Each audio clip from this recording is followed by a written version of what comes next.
All right. Well, thank you very much for stumbling into the world of What Was That Radio. I hope the day's treating you well so far. WhatWasThatRadio.com is a place where you will find podcasts, a conversation with, and then What Was Short. The conversations with can go up to 3 hours long. The What Was Short is just a little nugget of 10-minute awesome and no more to shine a light on these incredible and galvanizing flipping artists from around the world. WhatWasThatRadio.com is a place to discover true modern rock alternative, to jump into the Wazza community, and to check out the Arts Academy as well. I had this conversation with the Lazy Eyes, who are four unbelievably when I get excited, I talk too fast, and my mouth doesn't send instruction to my mouth plug quick enough to actually say words that make sense to you audibly. Didn't you mean brain? Nailed the recovery, though. These four are so flipping talented. It was such a thrill to speak with them. And here's what you're going to get if you've never bounced into anything or bounced into. What, you on a pogo stick? If you've never come across What Was That Radio before, I don't do edits. This is the conversation from start to finish with no edits, because it's imperative that we see how humans who don't know each other get along and make friends, or maybe don't. But in this case, make friends to begin with. All those little energies to me are so important that frame the souls of the conversation, whether that's me, the artists, and in typical John fashion, I didn't plan this intro. And where's the resolution here? Thank you. I would love for you to consider a cheeky follow, subscribe, or turn on those alerts on YouTube. I would love you to consider to cheekily following along at whatwasthatradio.com on all the podcast platforms as well for a conversation with Lazy Eyes.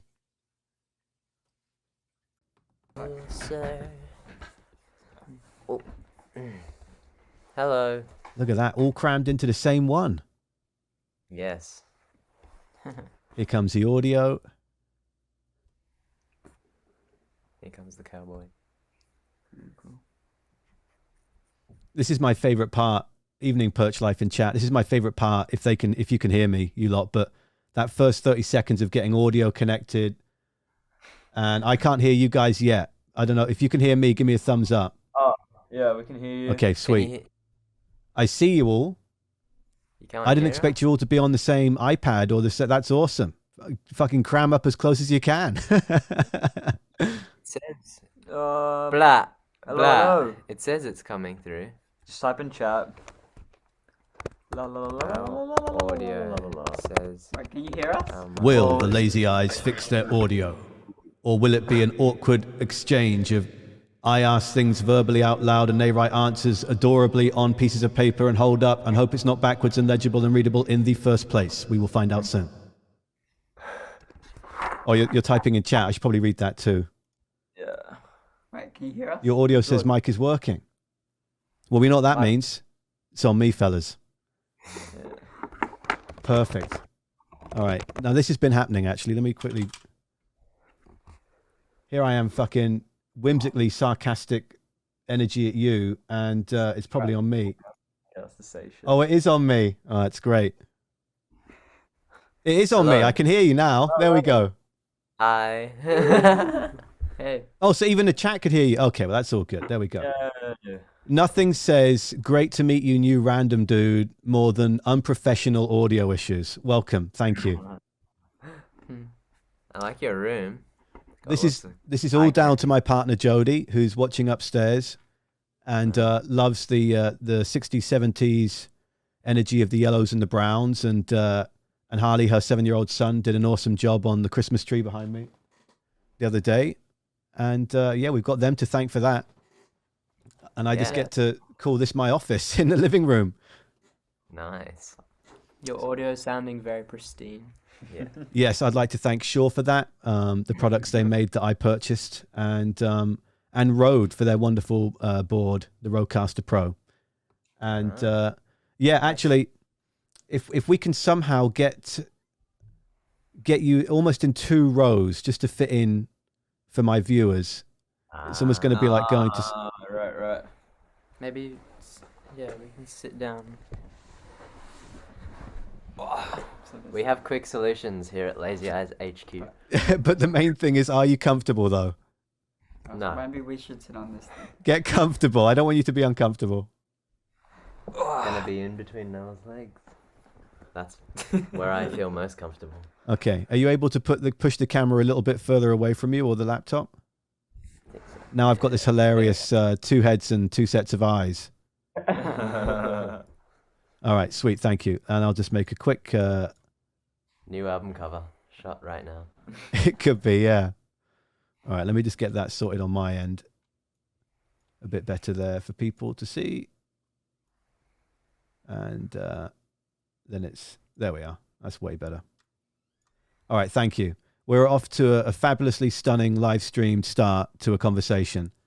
And firstly, just thank you all so much. I adore the music that you make, and I'm so intrigued as to how the friendships were born and how this all became the Lazy Eyes. But the first thing I'd like to start is just to give you some context about me, is that I've been involved in radio and broadcasting for 15 years. I spent the last 10 years at a modern rock station here in Victoria on Vancouver Island, Canada. I'm originally from the south of England.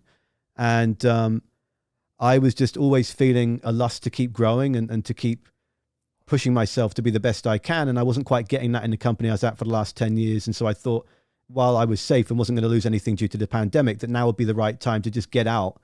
And seeing as though we were going to be locked indoors for a while, just go about, for me, jumping into the school of YouTube and learning a bunch more about designing and editing, and whether it's Premiere Pro to Photoshop and website design. And I've just spent the last year and 2 months building What Was That Radio. That's a 24/7 radio station online.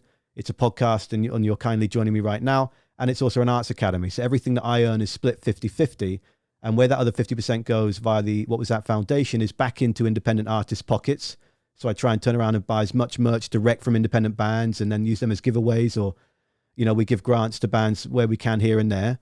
And then also back into the mental health of the community that support me in the first place. So we've given out grants for people to be able to get groceries and go shopping, or to move apartments if they've lost it, or for their pets to have surgery. And it's very much in the infancy of what I'm trying to do. I'm really proud of these wonderful people that have supported me and where we've gone in the last year. But that's essentially the context of where this is coming from my angle. And what I was yearning to do whilst working in commercial radio was play more new music and more souls like yourself. Because from when I first heard you last summer, and I came across you through an NME article and then very quickly jumped onto Triple J, because that's just the go-to for exciting awesomeness out of Australia for me. And I was just on a long walk, and it just came up as a recommended, my recommended feed through NME, and an article I was reading at the bottom, it was like, I'll check out New Lazy Eyes, and it was EP1, and I was like, this is so stunning. So the first thing I'd like to do, summary aside, and me closing this verbal diarrhea-a-thon of a mouth and throwing to you all, is what were some of your earliest memories of music, and how did that then inspire you to formulate this incredible collective? Wow, thanks for the stunning intro there, John. Love your work. Oh, yeah. Yeah, sounds like you're doing real good stuff. Thanks. So you want to know where we met and stuff? Well, I think firstly, because what was your first musical memory? And we'll start with you, maybe, Harvey. First musical memory? Impossible. No, that one's not for the live stream. It was, I used to watch a lot of, movies that had music in them when I was younger, like Mary Poppins, and I think Chitty Chitty Bang Bang has music. I don't know. Yeah. It does. Yeah, and I remember, I think it's from Mary Poppins, there's a dude with, he's a one-man band.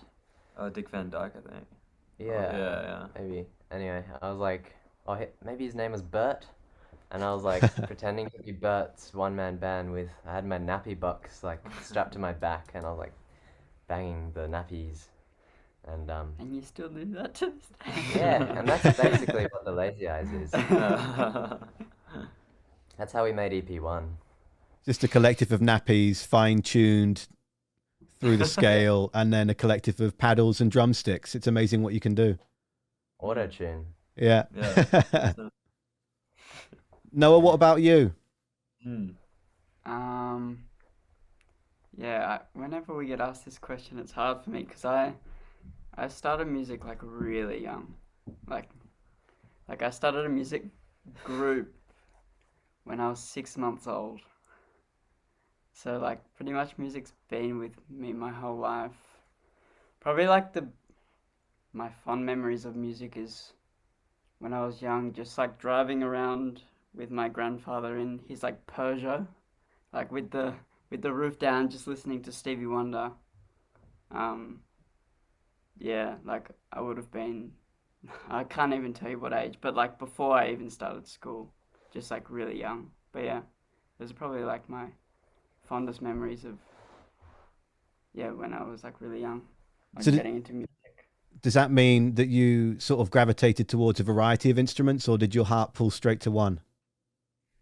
Um, I don't know, like, well, obviously I played drums in the group, and I think with like the music group, I like gravitated towards drums, but I also like it wasn't just drums. Like I would tap dance as well. Like I did tap classes as well. So yeah, me and Harvey did tap class.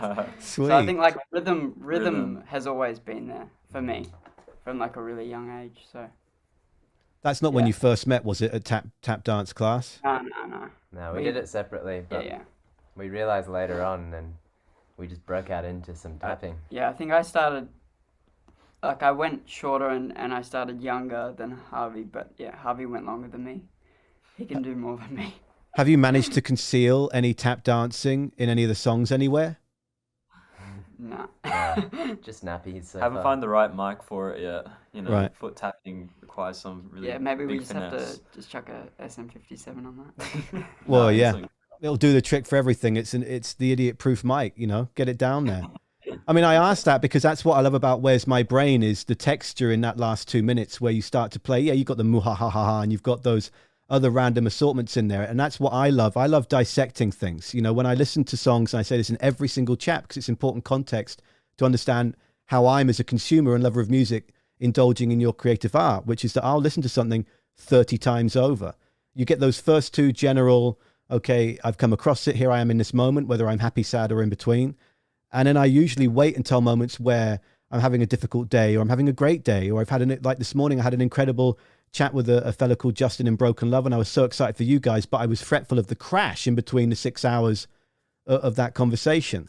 And in order to get around that, I went for a walk. I put your music on and it brings me into a space of sort of safety when I need it across the last several months. But in terms of today, it brings me into a calm, grounding atmosphere. And so that's why I love then going through songs and being like, right, well, how does the vocal speak to me? How does the lyrics speak to me? How does guitar 1, guitar 2, guitar 3, BV 1, 2, 3, 4, the drums, and then how are you producing it? And I dissect every little bit I can because I'm just so intrigued by it. So that's why I cheekily ask, you know, there could be tap dancing in a song. I don't know. You could be hiding it. Where's My Brain is the muhahas are obvious, but there's other little hidden increments that I can't quite figure out if it's just a accidental microphone on and you're chatting away and you're like, oh, fuck, throw it in there afterwards, or you're smiling. So there's something hidden in there and it's either going to be shared or not, or maybe I've missed it somewhere else. Wow, we wish every listener was like you. That's why we put so much effort into the details. We've definitely hidden a lot of random stuff in our songs, but I don't think tap dancing is one of them. Not yet. Not yet. And these are Not yet. definitely things that won't be revealed, and just let them be that secret, sacred moment to you and the enjoyment of what people might throw back at you like me in this moment sort of thing, or? I think eventually you kind of hear every layer, because also like what you said is really cool because that's how we like to listen to music too. You know, like it's like a big puzzle of sound, like a tapestry, and like we really love music that's like layered and interesting and stuff, and everything in between. And yeah, it's really fun to add sprinkles in there. They always enhance the songs for us because we're never really satisfied with just like guitar and you know. But what's to speak to that point, what's so fascinating then, hearing your perspective of it, is that the production of every single song you've done so far, the space between, the breathing space, is so acutely brilliant. I don't say anything's perfect 'cause I'm always striving to be the best I can, but it is so warm yet still has that space to move and create. So I love the fact that you're so particular about sprinkling those little adages in, but then it's not like it doesn't make it overbearing, no. Yeah, well, thank you. Like we only add what we think it needs, because every time like we'll get to the end of a song and we'll kind of realize that it's all there, but like until we get there, it's like a craving to like, it's just more things that we hear in our heads that we want to like put in there, you know. But luckily it kind of doesn't sound like, because we don't really like things to sound complicated, like for the sake of it, you know what I mean? So I don't know. Absolutely. Getting as water. There's no wrong answer, and I am starting to feel a bit rough about the fact that, are you sat on a pillow or anything, or just the cold hard floor. Oh, Nah. sorry, Nah, mate. it's right. Getting my bottle. Okay, I just it's, for me, this is hilarious because you're all grouped up, and I love the tiered system. I mean, for people watching, it's pretty adorable. I love it. I'm quite comfortable in Noah's legs. There we go. And so when you approach songwriting, I've spoken to, fortunately, a variety of bands, but to pinpoint one creator in Steve Bays, who's a writer out of Vancouver and producer and has been in Hot Heat, a Canadian band, many years ago. And he's in a variety of projects and he's extremely talented. And when I was speaking to him several years back, he said, every single thing I do in the jam room, in the studio, on the stage is recorded. Every single thing, whether that's with a Zoom recorder or if you can multi-track if they're recording in the studio, so that in those moments where you're farting about or messing around and then someone comes up with one little 2-second piece, then he'll go back to that and he's got that template to then create from, or to even use and sample in a creation itself. How do you guys go about producing and creating your music, when I love how it seems very quickly we're connecting on how particular you go about layering? Pretty opposite to Yeah, his approach, that's what I was think. gonna say. Yeah. Yeah, like that's a cool approach. I feel like it would work more for bands who like come up with songs from jams and stuff. Whereas the way it's worked with us so far is songs just come from like just one of us being alone and like writing, or just like noodling around on like a guitar or a piano, and then the song comes out. And we've written it like one or two like actually together, but most of them it's just me or Itai at home. But I guess we do relate slightly to that approach because, well, I at least like demo things, just voice memo, just so I can remember how it goes. And we used to make like demos on GarageBand with like each instrument's parts and stuff. But yeah, no, it's very much like they come from acoustic writing sessions. A bit more traditional in that sense, I guess. Yeah. And also, like, I think we tend to kind of like doing the opposite, where we'll like always try and start like here and like get it out there, rather than like kind of having like heaps, and carving away. We'll try and like just search for like what we want, like try and like zone in to find like one thing rather than pick up a needle from a haystack or whatever. Yeah, both approaches are aiming for the same thing, but we're coming from nothing and they're coming from a bunch of stuff. Yeah. Like we don't really improvise a whole lot as a method to compose. Yeah. Even though the recordings may sound like jams, They're really tightly they're written. not. Well, but I think that's what's so special about it, is that it's got that fluidity, and it seems like it could just be, you guys were just having a great day and just keep the tape rolling, baby. But it's not. It's too refined to be that. But that's why I think there's such excitement around the music you're creating, because it's so authentically intriguing whilst being mildly, really, I think the word clinical in how you go about arranging it.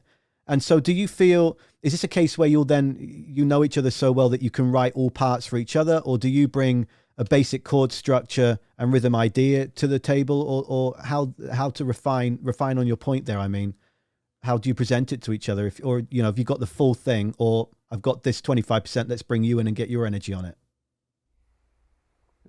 It changes every song. Like, there was a few songs that back in high school, like those songs that I mentioned, we made like demos for on GarageBand and stuff. Like, for example, our most recent single, Fuzz Jam, like there was a GarageBand demo of that, and they all sound so terrible, so they're funny to like listen back on and mention even. But like yeah, I think like most of the parts were there, but even though like I was just like programming it into GarageBand, so like even just the fact that Noah is playing that groove, it's different than like Yeah. big Like- programs. Like I feel like a lot of the time they'll have the most of the song in their head, but it's more like we'll just bring our touch to it, yeah, you know. and Noah has certain specific feels that I think are also meant, but I wouldn't think of, and yeah. Yeah, and I'm glad that you mentioned Fuzz Jam, because something I had noted down is to touch on Alex Turner of the Arctic Monkeys. And when he wrote Do I Want to Know, that was inspired by a 1967 Vox Starstream guitar that he had bought. And he bought that initially as a joke. And then he was just noodling with it and playing around with it and was like, oh, I think I've got something here. And it turned into that riff. And so what I love about when I read the NME or the Triple J or all the press releases that you did for Fuzz Jam, and you were saying, okay, well, we've got this Honer, right? And so was that bought particularly with a view to having that sound, or did it maybe fall near the Alex Turner situation of this might be fun to play, and then it's inspired a song? Well, I think the thing is, right, is because like for like a long time we were like just bass drums and two guitars live, and like I felt like we were kind of missing out because like Harvey's like really good on the keys, and that's like his main kind of instrument. So I was like kind of brainstorming in my head, like, because I feel like we don't, you know, like having like a Nord or something is not really our like style, or like kind of standing up with a keyboard, like it kind of, we wanted something a bit more special, unique. So like when I just stumbled across the Honer Piano T on eBay, and like the thing that was so cool about it was basically just like plug and play. Like it's just like a guitar, like it's got one input, you plug it in, it goes through Harvey's like pedals and everything straight out into the guitar amp, and it's just like a keyboard interface, but like with all like the tools that like Harvey's it doesn't got need for power or anything. Yeah, like it took me way too long to realize, like, wait, you never actually plug in that keyboard. Yeah. It's literally just like an electric guitar, which is like why so we were cool. like, wow, that's exciting, because it's so portable, you know. It doesn't weigh a ton then. Sorry? It doesn't weigh a ton. Wait, quite a bit. Oh, dude. Yeah. Yeah, I was going to say it's portable, yeah, but I mean, it must break a back or two on the way. Because it's like a real electric piano in there, you know. Lots of metal rather than like plastic. Yeah, exactly. Worth it for the sound. No, it hugely is. I mean, that excites me tenfold for Songbook, because I just EP1, EP2 Songbook. I don't. But correct me if I'm wrong, and I'm sorry, but I don't think you've given a date yet for the album, have you? March 2022. It is. Yeah. Okay. But I don't know a date. Yeah, not an exact date, but No, the it'll month. be in March. Yeah. Okay. Perfect. Yeah, that's right. And that wasn't trying to trip you up to get an exclusive for the wonderful 10 people here. That's not the case. That's just me checking. Because to be honest, and I say this again in pretty much every interview that I do, is that I don't really plan them when it comes to new music and musicians that have excited me. I want it to be authentic and in that moment. And that can go two ways. That could be like, Jesus, this man has no idea what he's doing. Or it could be, wow, this is comfortable-ish. As I sit between my best friend's legs talking about the creations we made with this random man. So I appreciate your time, and cognizant of that time, we have the sort of several minutes of what we had agreed in advance left. And just to put it out there, I'm willing to keep going as comfortable as you four are. And that's the most important thing, is your comfort, just to stress that. But I've just... Very easy. Yeah, Very easy. Comfortable, feeling authentic. Lovely. Yeah, I feel like there's what I want to segue completely away. Are you into comedy? Are you into any particularly strange sort of peep show? I love Peep Show. I'm the Moon, you know, Noel Harding and co. Like, because I love the dry. I love the dry here. I want to know more about what comedy gets you laughing. Funnily enough, we like at the start of high school, me and Noah like were in a previous band. We wouldn't even call it a band, but we did the talent show, It's the talent show band. and we were into like Tim Minchin. Do you know Tim Minchin? I love Tim. Yeah. Yeah. Again, it's like music related, so it sort of makes sense. But yeah, Tim had some classics. And did you? What are you saying, that you covered his songs, or that your band was inspired by that sort of comedy? We played Cheese. We played Cheese. Yeah, that was our We big hit as played- the Intunes. Wait, what else did we play? We did like the riff. What's the Oh, one that Dark goes Side. dum, dum, dum, dum. There's one called Dark Side. Yeah, Dark Side. No, what's the one that goes dum, dum, dum, Oh yeah, we dum? did the riff from Prejudice. Do you know all these Tim Minchin hits? People in the chat do. People in the chat do. Liz is loving it. Yeah. I will be honest, it's been a long time since I've watched any of his newer stuff. But when I was last back in England, I think 2 or 3 years ago, I feel terrible now. What's that classic? He had reworked a classic with Andrew Lloyd Webber for the West End. Why am I brain farting right now? Jodie upstairs. Can you write in the chat? What musical was it? Matilda. Oh, yeah. I Yeah, thought that was great. Yeah, great musical. We went to see that. absolutely brilliant. Mm. Sorry, I spoke over you there. Oh, I saw that on Broadway in New York. It was really good. Oh, incredible. Yeah. Yeah. We're playing a show with, well, not with Tim Minchin, but like he's playing on the same bill as like a festival that we're playing next year, which is really exciting. On the same day. We're definitely going to watch him. Yeah, how does that feel? I mean, I'll quickly lean into the Australian connection with all these tattoos allude to my favorite bands of all time. And one of my favorite bands of all time are the Cat Empire that are under here with the cat scar hat. I don't know if you can see that. Have you got your laser one yet? Not yet. I'm really hoping Songbook just takes me on a next psychedelic Well, actually, experience. fun fact about the Cat Empire, the lead singer, like whilst I was at school, like I was in like this like jazz orchestra type thing, which was outside of school, and he was like a featured singer, so we got to play. What do we play with him? Oh, what is the song called? Which one? I can't remember what it's called. But yeah, like Was it a Cat Empire song? I ended up like chatting with him and stuff afterwards. So you've jammed with the Cat Empire pretty much. Yeah, like me and him are like that. Yeah, tight.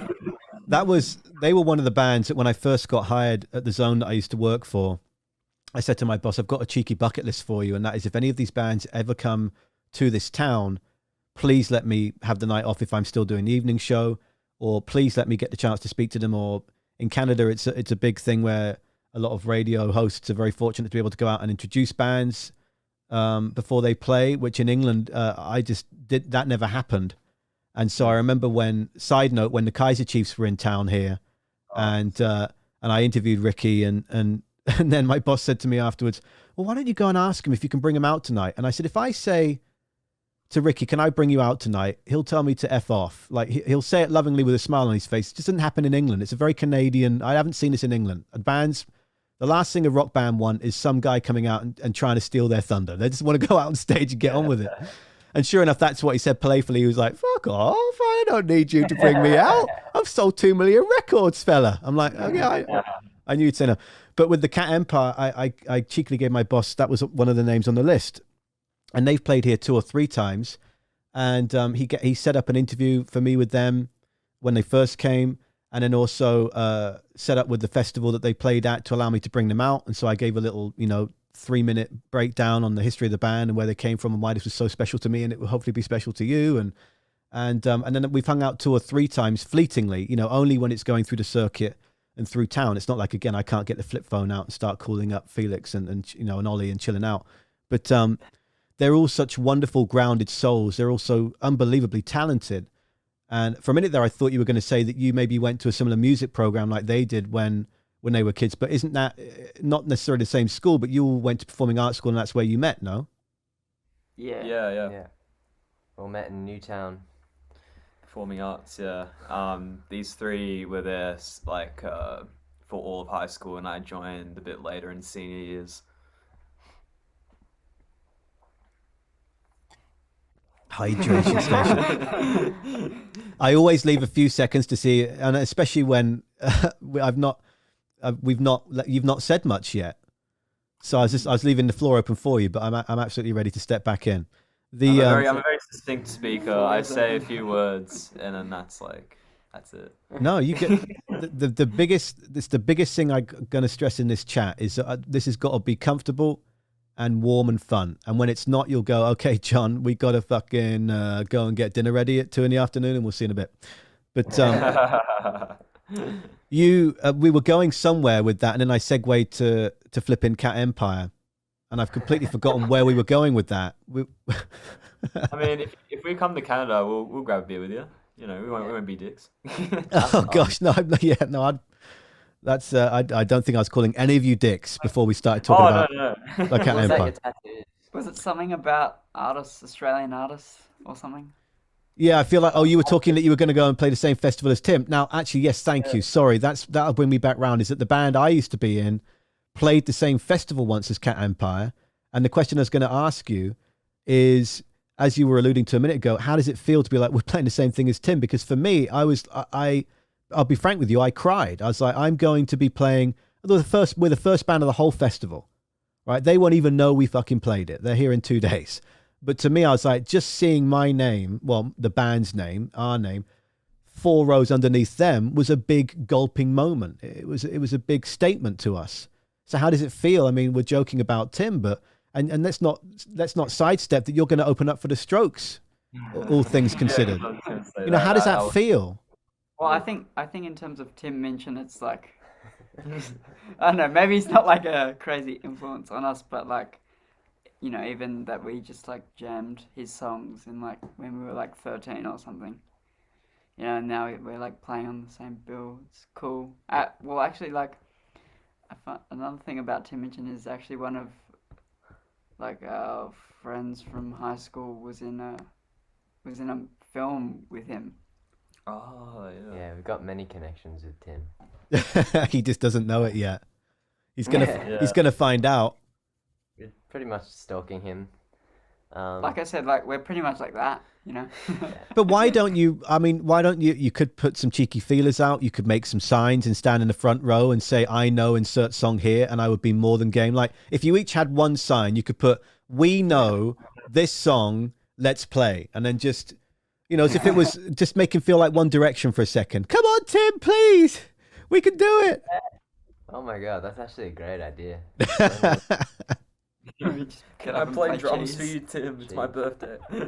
I feel like we usually feel kind of pretty impostery when we're like on such an awesome lineup with bands who are just like so out of our league. It's just weird, It's like weird. to be on a festival with that acts that are like, you know, famous, like you know, Yeah. like it's crazy. You know, we're just like the small act on the bill, but you know, yeah, like. But yeah, I still think we're like, not to sound cocky or whatever, but we've put in like a lot of hard work. So Yeah, Yeah. it definitely hasn't been a jump from like nothing to getting on these cool festivals. It's been very like steps.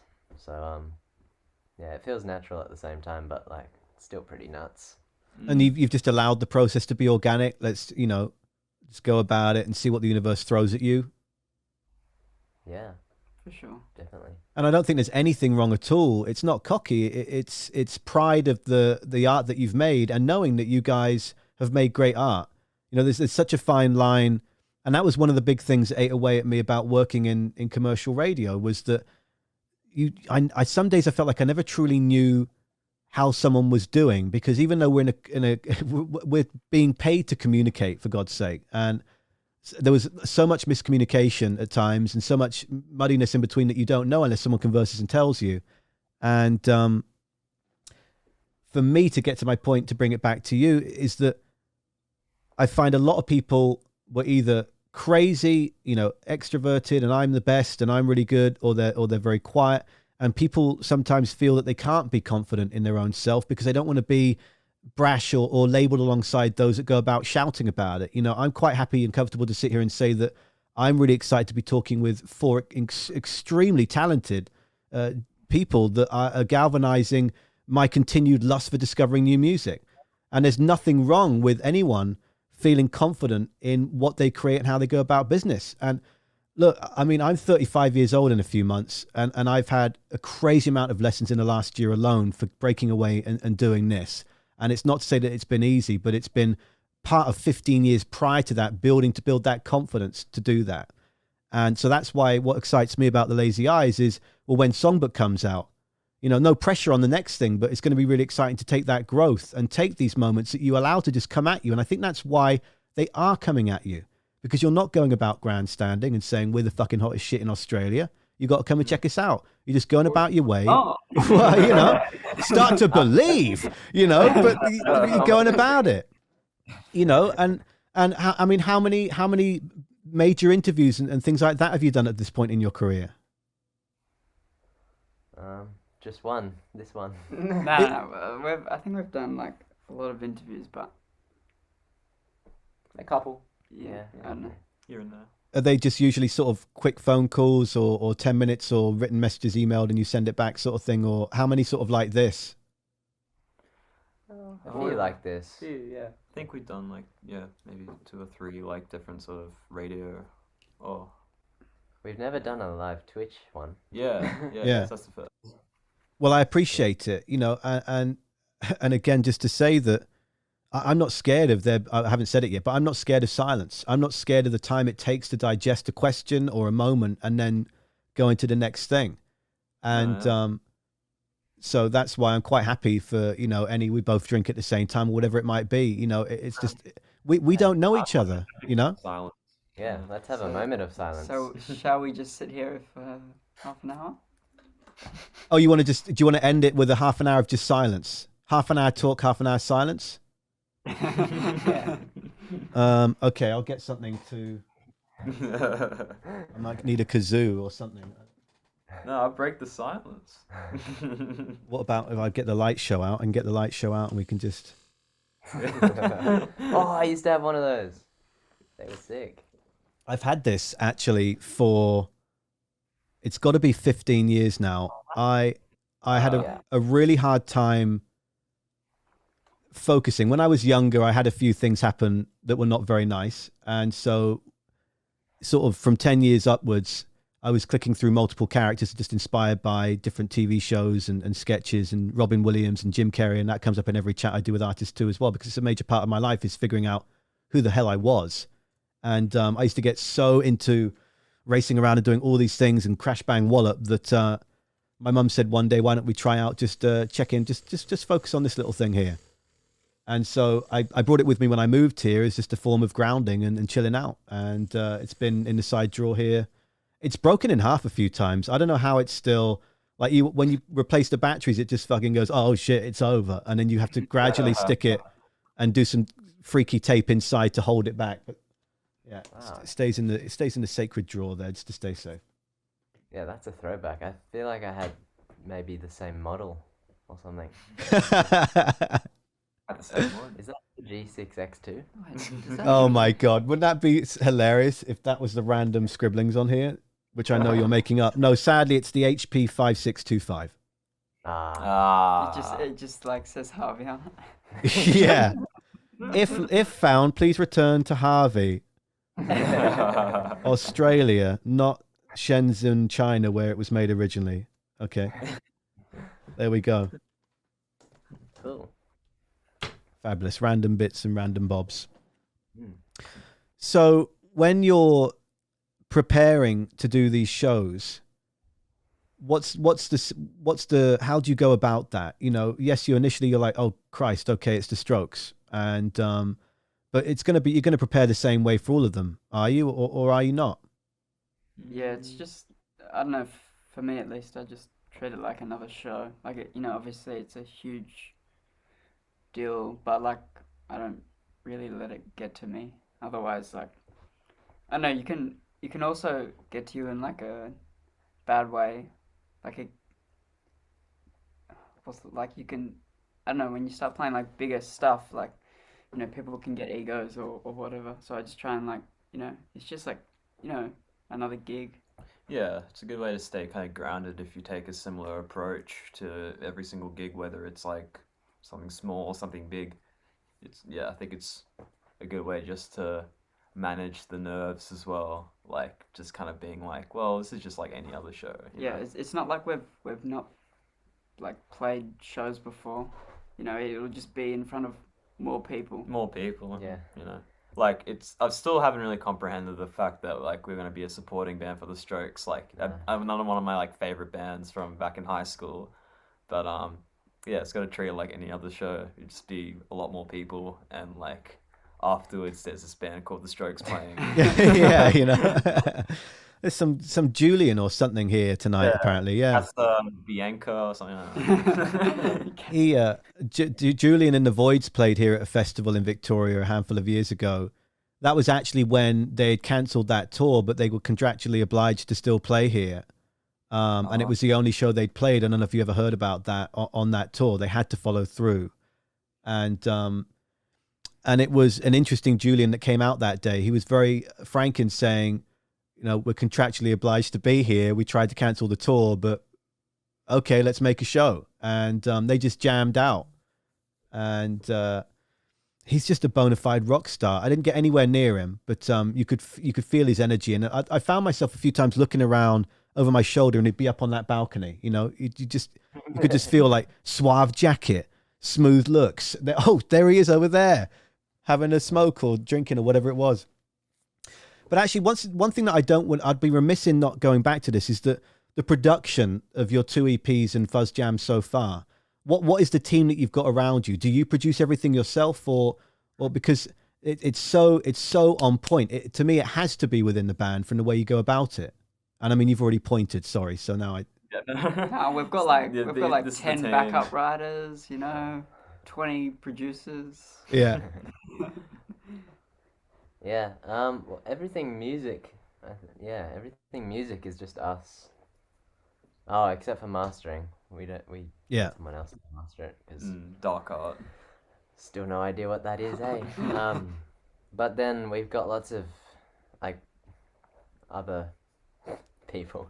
I don't know. Like it's pretty much our manager and people he knows who help us out Yeah, marketing, distribution. in the things that we suck at. So yeah. So Very in that thankful case, for then, that. if you're producing yourself, how have you got about doing that in the last 12 months and getting ready for the new record? Are you all living together?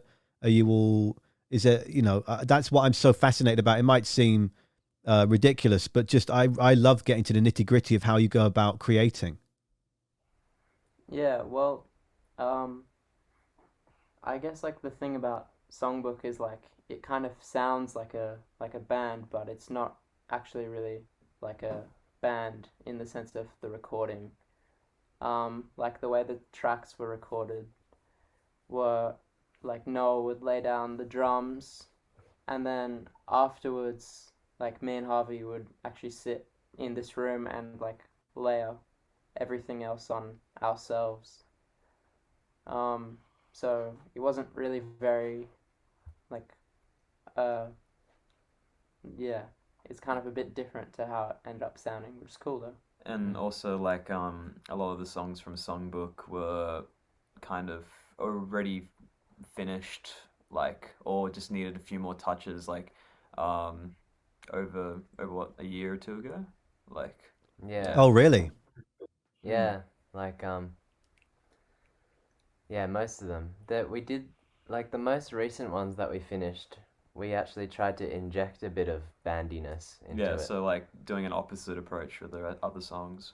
Yeah, where we started, well, like mainly the whole song is just like us actually playing in the room live, with a couple of overdubs. So there's like 3 instrumental like transitions on the album, and like those were recorded as a band, but all the other songs are the layered approach. Yeah. And I guess like an interesting thing about the album is like it was also just kind of, you can hear the development of the production throughout it, because these guys were just kind of learning as they made the songs. So, and just kind of like over time just getting better and better. Yeah, So as they put it, or as they've said before, this album was a lot of firsts. mm, Well, but that again, I think, and this comes up because I bring it up in most of the conversations lately, in that one thing I've really adored about the pandemic, and despite the fact that, yes, a negative impact of it and how it's really affected so many of us on the planet that we call Earth, but the reality is it's also pushed musicians into a different way of creating. And you know, for me, I'll speak for me in going to school of YouTube and learning about, okay, how am I doing with my Adobe Audition and Adobe Premiere and etc. And for you, learning as you go, I think that's why there's been so much galvanizing, exciting new music in the last year, because we're all learning new techniques. And at the same time, you don't necessarily need to go and blast all your money on a studio when you can make it yourself. And for me, I'm all about making things where I feel comfortable. And, you know, like when it comes to all the tattoos I've got, I went to like 30 different stores until I felt like I wasn't going to get beaten up. And then I chose that. You know, you go to where what makes you comfortable, and you do what makes you feel comfortable. And so for you all to be together and produce it as you go, you know, you're only adding, like my parents always told me, to learn as much as you can. You're just adding, just don't ever feel that you can't add more chapters to what you know. And you're just putting more strings on the bow for the sake of making it rhyme. And so that's what I think is going to shine through in your production. Now, actually, with the answer you just gave, that intrigues me to ask, with EP1 and EP2, were those all done in around the same time and then split? Or was that literally, okay, we've got these three, and we'll do... How did you go about that? Because if these songs coming up with Songbook are from a few years back, some of them, there's a plan here. The Lazy Eyes have got a flipping plan. What's the plan? Well, the thing is, the track, everything to release to date is actually, Part of Songbook. yeah, like on the album.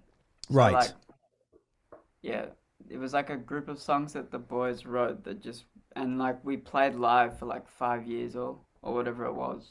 Yeah. So they were just always meant to be a collection of songs, you know? They would EP1 and EP2 were done quite separately though. Like I think EP1 was finished when we were still in high school.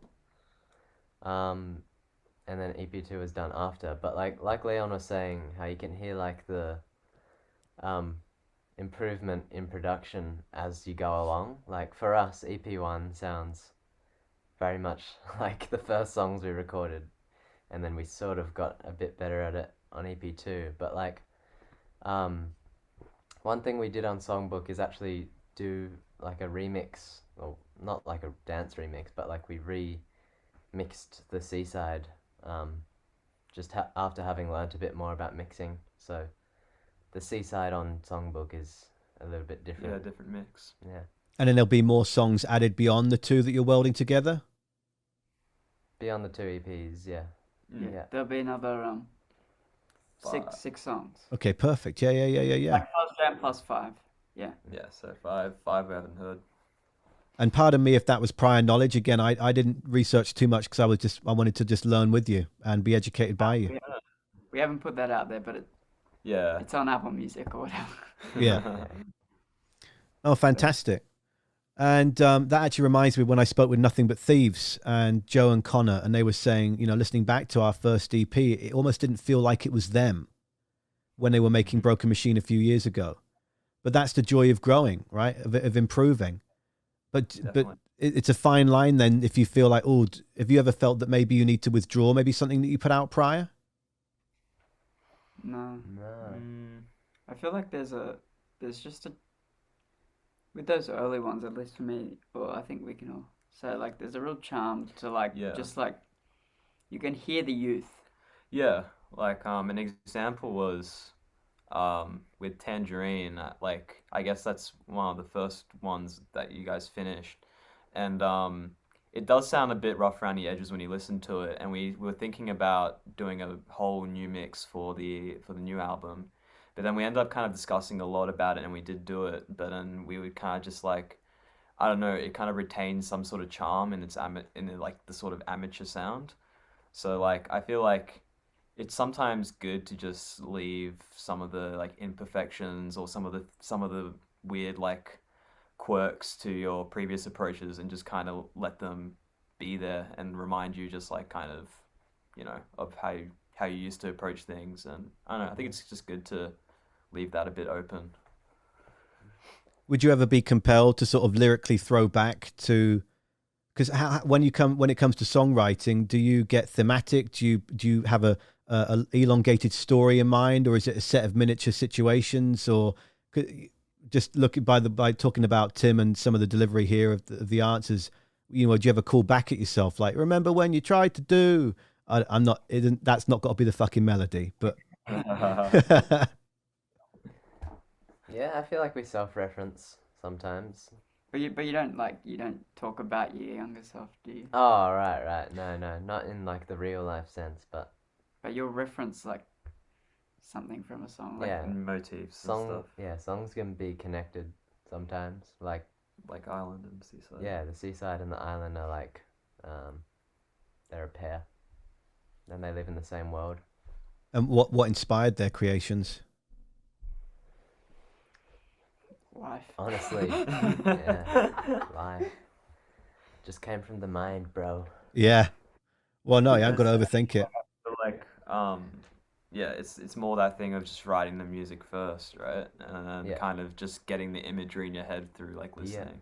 Yeah. What does the music remind me of? I'll write the lyrics about that rather than I have lyrics, like I'm just gonna put a tune to it. Yeah, well, I mean, that's like Maynard James Keenan of Tool. Is he doesn't even start writing anything until he's got all the instrumentals for the songs. That's it. Yeah. And there's no wrong or right answer to any question I throw at you. It's all just trying to figure and learn about how you guys go about it. And I think again that isn't surprising to me, in that you allow your sonic inspiration to galvanize the lyrical content. So yeah, I'll be honest with you. I just would love to go. I can't wait until next summer, so I'm not walking through the rain. We don't get much snow here, which is great, but I can't wait to be summertime, lying in a field, you guys on stage playing, and just chilled the fuck out. Dare I say, there's something that I'm a big fan of that's legal in Canada, that I know that Harley, who's 7 years old upstairs, dare I say that that's where, and like today earlier, when after I'd finished my chat with Broken Love, and going, oh my God, don't crash before you speak to the Lazy Eyes, because that would just really piss me off. If I was like, hi everyone, oh yeah, you're so exciting, it would just be devastating. But I did go for a walk after that, and there's this little bridge where we've had a lot of rain here lately. We've had some quite major floods. We've been very lucky here that we're fine. Our home is fine, but just 3 or 4 blocks away, people had lost their basement suites and things that you don't have in Australia, basement suites. And from what I'm told when I spoke to Sophisticated Dingo, but Yeah, we don't. Yeah. and so I like to go under this bridge because I love when the water's really running fast, and I'm just chilling out after the show. And yeah, had your music on earlier, just getting ready for this. But that's to be frank with you, that's how I consume much of your music, is in those moments of tranquility. That's nice. That's great. That's the perfect situation we want to hear. Yeah. Liz just wrote in the chat, it's been such a pleasure to get to know all 4 of you better. Thanks to Lazy Eyes. Wonderful. Perch Life enjoying it over on the other side of the country. CJ, a community member, is called Twitching Her Box on chat here, which is just an interesting name. Twitching a box. What's he saying? We have doobies that we smoke under a bridge. Okay, so you're just typing back what I just was alluding to, and now I've said it out loud, and they're going to, okay, great, cool, yeah. Lovely. Totally fell for that one. Awesome. Well, I mean, you've given me above and beyond what the time that you said you would, and it has been a real thrill to get to know you for a lot more, and I just think that what you're doing is brilliant, and I love that you're making it on your own terms, in your own style, and I hope that you continue to write. Look, I'm not the messiah of music. I'm not talking from that standpoint. I'm just talking as a musicologist who adores discovering new music and learning everything I can about the musicians and the creators in the first place. But I've spoken with an awful lot of bands, and I've been so lucky to across the last 10, 15 years. And the biggest thing that hurts me is when I hear them say they've got to write a song for someone else's pleasure. So I hope that you continue in the vein that you've created so far, which is writing music that speaks to the 4 of you. as individuals, as a collective, because that's what makes the Lazy Eye so special. And I think that's why so many people are turning and saying, who on earth is this band?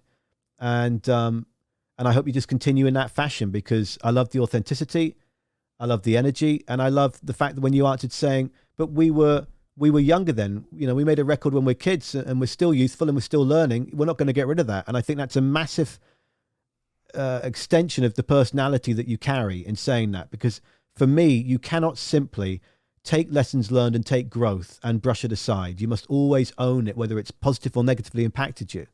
And I think that speaks extremely well to the integrity of how the band goes about being. And that's why I've been so drawn to it. So thank you for very much.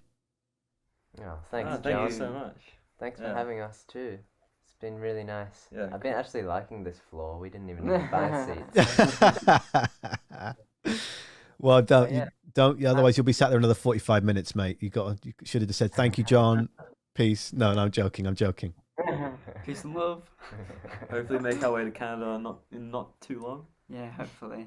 Peace, man. Look at those Christmas decorations. Oh, I'll tell you what a community member sent me that I have hanging above the desk here. Have I tied it up? Is he sent me this last Christmas, Josiah, who's not in the chat tonight, but from Calgary. I don't know if you can see this on the camera if I hold it still. Fuck. Excuse me. That's it. You can swear. It says fuck 2020, fuck 2020, fuck 2020. Oh, I didn't see the Alright. 2020. Could only be And seen. in the very middle, it's the 2020. And yeah, carved, I think it was wood, you know, whatever, like 3D cutout or something, I think. And I got that last Christmas. I agree with that statement. He's gonna need to make. And I also agree with it, but with 2021 as well. Yeah. Fuck 2021 as well. I am selfishly, Josiah, if you come across this, I am selfishly hoping that I do get a 2021, because this has been up the whole year. Since the day I opened it. And it will continue to be a part of the desk, because it's the energy as well. Like Josiah is someone who, really long story short with him, he's listened to me on the radio for 12 years from when I first landed here. And when I first got to Canada, I was not the same person. You know, I'd moved here because I wanted to finally figure out who I was and keep existing and stop being these multiple personalities and just land on one, you know, and go about the dream that I've been chasing since I was 11 years old in making radio demos and try and get into it. And Josiah is someone who skipped forward several years. One of my favorite bands, Deftones, that are in and around on here, they were releasing their Korea box set on vinyl, beautiful vinyl. I think it's in the other room. And there was only, I believe, 500. And Josiah called me on the show and said, look, it's about to go live. Don't forget. I went, oh shit. Cause I'm dyspraxic. So with numbers, you tell me a number. If I don't write it down, it's gone. It's like disorganization of numbers. And so I was like, oh, it's tonight, 9 p.m. Pacific. Oh shit, it's done. And I missed the sale. And then Josiah messaged me on Facebook back when I still had that. It's been great deleting that a year ago. He said, oh, I bought two. I got you one. And so that turned, you know, listener to friend, and he's been such a wonderful soul to me for many years. And so this, to me, is not just a whimsical, funny fuck 2020. This is the energy of a man that has been so warm to me, and I've learned a lot from. And I hang these kind of things up the whole year round, not just when it seems like we have to get it out now because it's Crimbo or Christmas or whatever, you know. Yeah. Oh, It's lovely. It's good to have those people in your life.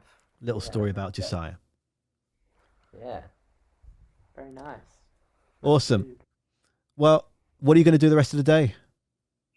Rehearse. Yeah. And then Got a go- bit of work. And then go to the cricket.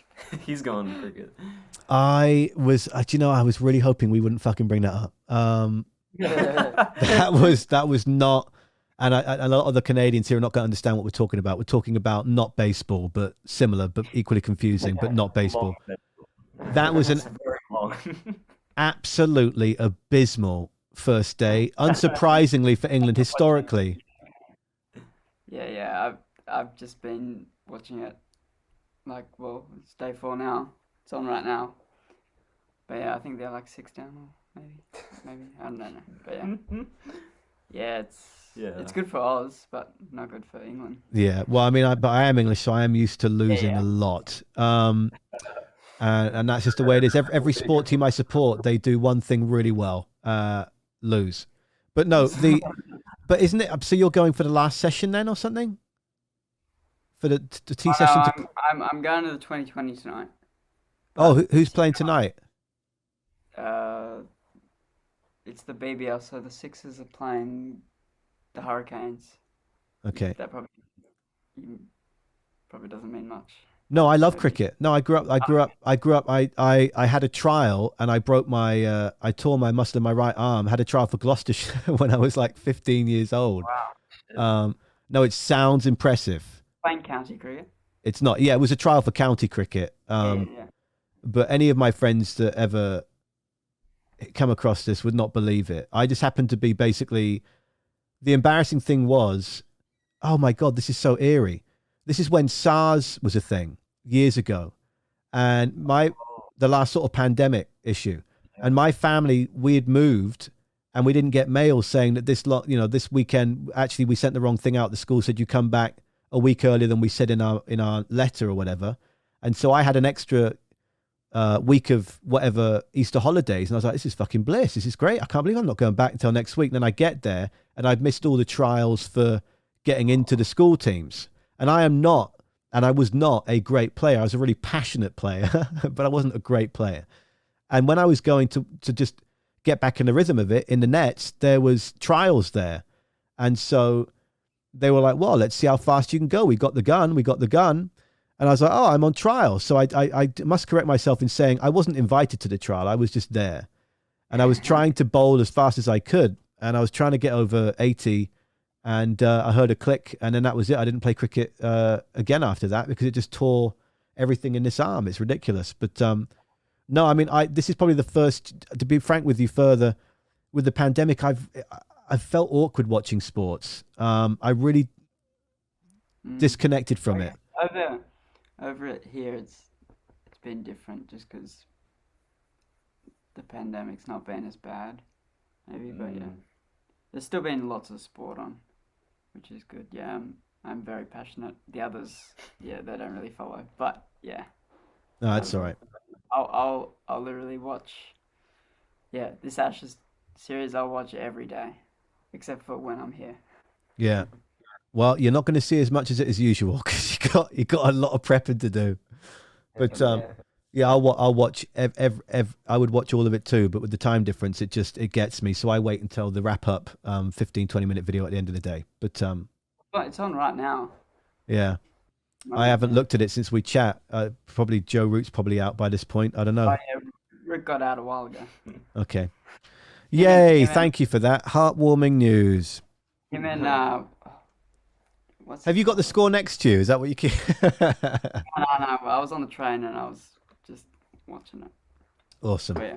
Well, look, I'll let you go and practice because then that's gonna. Playing, like right next to him as he was playing drums. Yeah. Oh yeah. And That's what I would do at practice too. Because I play drums, I'd always put if my football team were playing, as in soccer, that would be on next to me on the pad for sure. Yeah. Wouldn't be great for if it was any new songs. I'd have to put it down, otherwise I'd really fuck up. But yeah. Anyway, thank you all so much. I'll let you go so you can practice and have a great rest of your afternoon and have a great time at the cricket later. But I really appreciate your time, and I hope that we speak again at some point in the future, maybe when the record's out in a year or so, and check back in and catch up. Yeah, we'd love to get over there. I'll go under the bridge with you. Yeah, fabulous. Yeah. Thanks, Awesome. John. Thank you so much. Thanks. See you soon. Bye. All right, the lazy eyes. The lazy eyes. Oh, whoa, look at that. Steve. This is cool. Look at that. Where is it? Steve just shared this in the Discord. Watching me on the telly. I look like I just farted in this picture. Let's go ahead and open the original and zoom in on that, shall we? Let's have a look. This is the look of a man that looks like he just...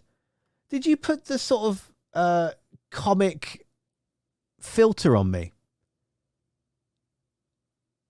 This is a very cool picture. This is...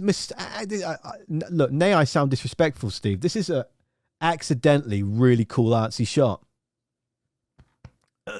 As I choke on tea that I drank 2 minutes ago. Oh, look at that. Yeah, and you're right, twitching. It's like there's a purple fart cloud around me. Look at that purple there. That gradient. Isn't that wonderful?